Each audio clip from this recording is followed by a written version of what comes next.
નમસ્કાર વિદ્યાર્થી મિત્રો, વર્લ્ડ ઇન બોક્સની યુટ્યુબ ચેનલમાં હું કૃતાર્થ વાઘેલા આપ સૌનું હાર્દિક સ્વાગત કરું છું.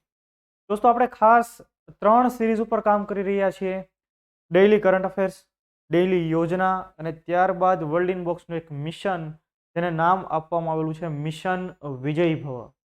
મિશન વિજય ભવ અંતર્ગત તમને 1000 જેટલા ફેક્ટ અલગ અલગ વિષયના મળી રહ્યા છે, 2 અલગ અલગ ભાગની અંદર. તો આ ત્રણેયનું પ્લેલિસ્ટ તમને આ જ લેક્ચરના ડિસ્ક્રિપ્શન બોક્સમાં મળી જશે. મિશન વિજય ભવ એક એવો મુદ્દો છે કે તમે એ બધા લેક્ચર વ્યવસ્થિત જોઈ લેશો તો એની અંદર 1000 ફેક્ટ 2 લેક્ચરની અંદર, એટલે તમે સમજી શકો ઓલમોસ્ટ કેટલો કન્ટેન્ટ એની અંદર આવી ગયો. ત્યાર પછી આપણે યોજનાઓ, ઘણા બધા વિદ્યાર્થીઓના મેસેજ, કોલ વગેરે આવતા યોજનાઓ ક્યાંથી કરવી, અને એટલા માટે યોજનાઓનું જે પ્લેલિસ્ટ આ લેક્ચરના ડિસ્ક્રિપ્શન બોક્સમાં છે, ખૂબ નાનો યોજનાનો વિડીયો છે, તમારા માટે ખૂબ જ ઇમ્પોર્ટન્ટ. આપણે વધારે સમય ન લેતા તાજેતરમાં ભારત સરકાર દ્વારા લોન્ચ કરેલી અમૃત ભારત સ્ટેશન યોજના વિશે આપણે માહિતી મેળવી લઈએ. આ ગરમા ગરમ યોજના છે, તાજેતરમાં જ કેન્દ્ર સરકારે એને લોન્ચ કરી છે. તો આપણે આખો મુદ્દો વ્યવસ્થિત સમજી લઈએ કે અમૃત ભારત સ્ટેશન યોજના શું છે. તો આપણે શરૂ કરીએ કે ભાઈ, કેન્દ્રીય રેલવે મંત્રાલય, મિનિસ્ટ્રી ઓફ રેલવે, અશ્વિની વૈષ્ણવ કે જે આપણા કેન્દ્રીય રેલવે મંત્રી છે, તો કેન્દ્રીય રેલવે મંત્રાલયે ભારતની અંદર રેલવે સ્ટેશનોના આધુનિકીકરણ માટે થઈને આ યોજના લોન્ચ કરેલી છે, અમૃત ભારત સ્ટેશન યોજના. હવે તમે ફોરેનના રેલવે સ્ટેશન જુઓ, ભારતના રેલવે સ્ટેશન જુઓ, તમને એક ભેદ જોવા મળશે. આપણા રેલવે સ્ટેશનમાં, ઘણા બધા રેલવે સ્ટેશનમાં ગંદકી જોવા મળશે, ત્યાં પ્લેટફોર્મ સારા નથી રહેતા હોતા, દિવ્યાંગ લોકો માટેની સુવિધા સારી નથી હોતી, વેઇટિંગ રૂમ સારો નથી હોતો. તો ભારત સરકાર હવે એવું વિચાર્યું કે ભાઈ, આપણા રેલવે સ્ટેશનો આપણે અતિ આધુનિક બનાવી દેવા છે, વિશ્વના જે રેલવે સ્ટેશનો હોય એવા બનાવી દેવા છે, ઇન શોર્ટ એરપોર્ટ જેવા બનાવવા છે. તો એ માટે, એટલે કે રેલવેના આધુનિકીકરણ માટે થઈને અમૃત ભારત સ્ટેશન યોજના લોન્ચ કરવામાં આવી છે. તો હવે આ અંતર્ગત શું શું કામ કરવામાં આવશે? તો કે સારું ઇન્ફ્રાસ્ટ્રક્ચર બનાવવામાં આવશે, અને એમાં કેવું, ગ્રીન ઇન્ફ્રાસ્ટ્રક્ચર, સસ્ટેનેબલ ડેવલપમેન્ટ વાળું ઇન્ફ્રાસ્ટ્રક્ચર. ત્યાં સારા વેઇટિંગ રૂમ હશે, એનું પણ ફર્નિચર સારું બનાવવામાં આવશે. દિવ્યાંગ લોકો સરળતાથી આવન જાવન કરી શકે એના માટેની વ્યવસ્થા હશે. તો આ બધી સુવિધાઓ ધરાવનારા રેલવે સ્ટેશનો બનાવવા માટે, એને મોડર્નાઇઝ કરવા માટે થઈને આ યોજના લોન્ચ કરાઈ છે. તો આ યોજના અંતર્ગત કયા કયા પ્રકારના કામકાજ કરવામાં આવશે, કઈ કઈ સુવિધા ઊભી કરવામાં આવશે? તો પહેલા તો પ્લેટફોર્મ. તમે ફોરેનના રેલવે સ્ટેશન જુઓ તો જે પ્લેટફોર્મ ઊભા હોય એની એક્ઝેક્ટ સમકક્ષ જ ગાડી આવીને ઊભી રહી. ત્યારે આપણા ભારતની અંદર ઘણા બધા રેલવે સ્ટેશનમાં એવું જોવા મળતું નથી. એક જ દાદરો ચડવો પડે, પછી આપણે રેલવેમાં ચડી શકીએ. તો પહેલા તો પ્લેટફોર્મ સારા બનાવવાના. આ યોજના હેઠળ બધી જ શ્રેણીઓના રેલવે સ્ટેશનો માટે ઉચ્ચ સ્તરીય પ્લેટફોર્મ વિતરિત કરાશે, અને આ પ્લેટફોર્મ પરથી પાણીની નિકાલની સુવિધાઓમાં પણ સુધારો કરાશે, જેમાં નાળાઓને સુંદર રીતે ડિઝાઇન કરાયેલા પ્રતિરોધી કવર સાથે ઢાંકી દેવામાં આવશે. તો ત્યાં પહેલા તો હાઇજીનનું ખાસ ધ્યાન રાખવામાં આવશે. ગટર વ્યવસ્થાઓ સારી હશે, જેથી કરીને મુસાફરોને કોઈ પણ પ્રકારની અડચણ એને ન અનુભવવી પડે.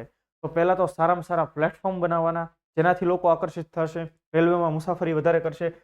ત્યાર પછી અત્યારની જરૂરિયાત એટલે ઇન્ટરનેટ કનેક્ટિવિટી. જેટલા પૈસા પેટ માટે નથી વપરાતા એટલા નેટ માટે વપરાય છે, અને આપણો એક જ ગોલ હોય છે સવારથી સાંજ સુધી.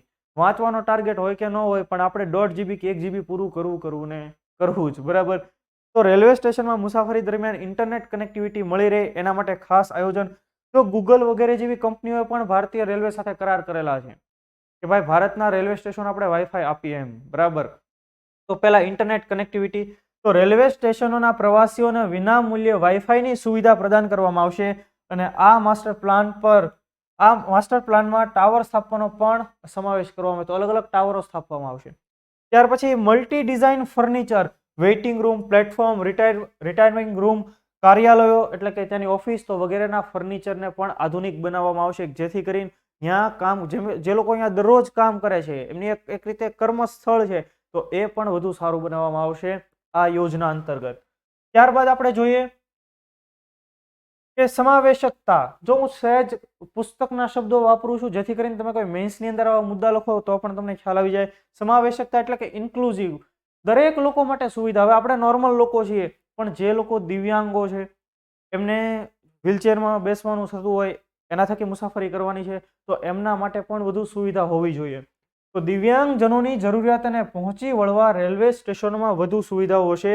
દિવ્યાંગજનો માટે બધી જ શ્રેણીઓના સ્ટેશનો પર પર્યાપ્ત સંખ્યામાં શૌચાલયો પણ ઉપલબ્ધ કરાવાશે. મને ખાસ વાત યાદ આવે, એક વ્યક્તિઓ કે જેમણે અમેરિકાની કોઈ યુનિવર્સિટીમાં એડમિશન લીધેલું, પોતે ફિઝિકલી ડિસેબલ હતા, એટલે કે કંઈક દિવ્યાંગ હતા, એમને ચાલી શકતા નહોતા. તો જ્યારે અમેરિકન યુનિવર્સિટીને ખ્યાલ પડ્યો કે આ જે તે વ્યક્તિ છે દિવ્યાંગ છે, ભારતીય વ્યક્તિ છે, તો એરપોર્ટ ઉપર એ પહોંચ્યા, ત્યાંથી લઈને એને એમની હોસ્ટેલ સુધી પહોંચાડવાની જવાબદારી, પ્લસ એ હોસ્ટેલનો રૂમ પણ એવી રીતે ડિઝાઇન કરી દીધો કે દિવ્યાંગ વ્યક્તિને બીજા કોઈની જરૂર ન પડે, પોતે પોતાની રીતે જ તમામ વસ્તુઓ એક્સેસ કરી શકે એવો રૂમ તૈયાર કરી દીધો. જો એક વ્યક્તિનું ધ્યાન કેટલું રાખે છે, અને એટલે અમેરિકા જગત જમાદાર છે. એમને નથી, કેમ કે ત્યાં માણસોની શું જરૂરિયાત છે, એમને શું રિક્વાયરમેન્ટ છે, એનું ખાસ ધ્યાન રાખવામાં આવે છે. તો ભારત સરકાર એવું ઈચ્છે છે કે આપણે રેલવેમાં પણ દિવ્યાંગજનો માટે કંઈક વધુ સારું આયોજન કરીએ. ત્યાર પછી ટકાઉપણું, એટલે કે ગ્રીન, પર્યાવરણ અનુકૂળ રેલવે સ્ટેશન બનાવવામાં આવશે. તો આ પણ એક અત્યારની જરૂરિયાત છે કે ભાઈ ત્યાં ઉર્જા ઉપર સોલાર પેનલ લગાડી દેવાની, જેથી રેલવે સ્ટેશનને ઉર્જા સૌર ઉર્જા થકી મળે. એક પ્રકારે ગ્રીન એનર્જી આપણા માટે થઈ ગઈ, અને આપણે તો ગ્રીન એનર્જી ઉપર ખાસ ભાર મૂકી રહ્યા છીએ. તો આ આખી યોજના છે અમૃત ભારત યોજના, અમૃત ભારત સ્ટેશન યોજના. તો તમને સીધો સવાલ પૂછાય કે તાજેતરમાં લોન્ચ કરેલ આ યોજનાનો ઉદ્દેશ્ય વગેરે શું રહેલો છે, અથવા તો નીચેના પૈકી કયો ઉદ્દેશ્ય નથી, તો તમને દરેક લોકોને હવે આ મુદ્દો આવડવો જોઈએ. ડન. તો બાકીની બીજી બધી યોજનાઓ સંબંધિત પ્લેલિસ્ટ આ લેક્ચરના ડિસ્ક્રિપ્શન બોક્સમાં છે, આપણે એને પણ જોઈ લઈએ. ફરી પાછા આપણે કોઈક નવા મુદ્દા સાથે, કોઈક નવા લેક્ચર સાથે ફરી ભેગા થઈશું. ત્યાં સુધી મને રજા આપો. જય હિન્દ, જય ભારત.